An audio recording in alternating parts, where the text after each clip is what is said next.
we announced that we are changing the rules with regards to our missions. So we have circulated new guidelines for missions where we clarified and tightened further the situations when a mission can be accepted with a contribution from a third party, to put things in context. From the large number of missions that our organization is undertaking through our staff, only 1.5% of such missions are made with a financial contribution from a third party. So we are already talking about a very, very tiny number of missions where there is a contribution by a third party.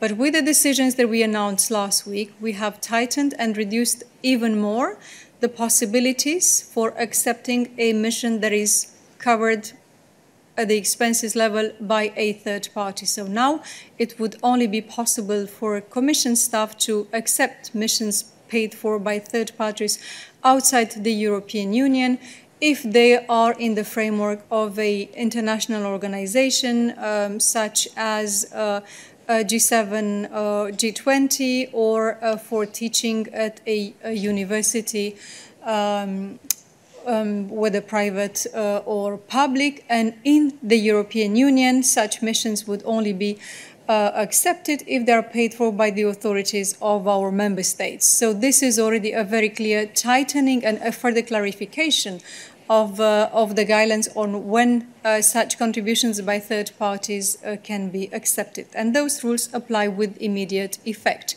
The second change introduced in those guidelines refer to the fact that Directors General, who are, I recall you, the highest sort of administrative level in the European Commission services, will need to seek the approval of the cabinets and the heads of cabinets of the relevant commissioners when accepting any such travel paid for by third parties, even though, as I said, the rules are very clear. This can only be done in the very specific cases that I mentioned. So this is with regards to the rules regarding the approval of missions outside the European Union.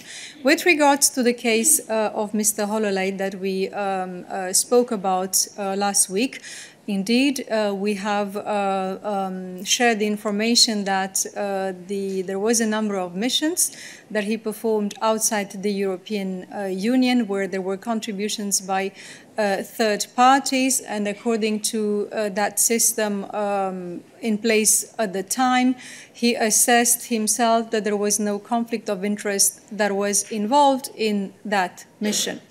We also informed you that in line with our approach of taking a very close look at the perception of conflict of interest or the existence of a conflict of interest, we have referred the matter to our competent authorities. So competent authorities in the European Commission are looking at those missions that were performed with a contribution by third parties, and they will they're assessing actually since last week whether there is indeed a conflict of interest that can be excluded, or all the matters regarding those missions. So obviously, I'm not going to tell you anything. I'm not going to jump to any conclusions before having the assessment of the competent authorities in the Commission regarding the circumstances of those missions, the context of those missions, and so on and so forth.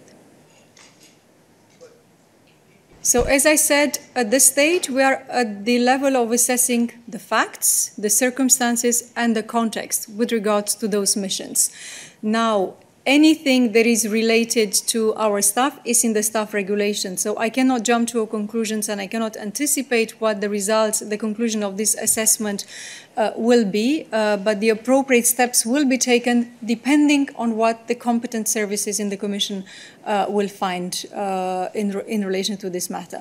But I invite you to read the staff regulations. Balázs can even indicate to you the relevant articles which pertain to steps that are taken in various cases for your understanding of the rules that apply to us as they apply to all staff of the European institutions.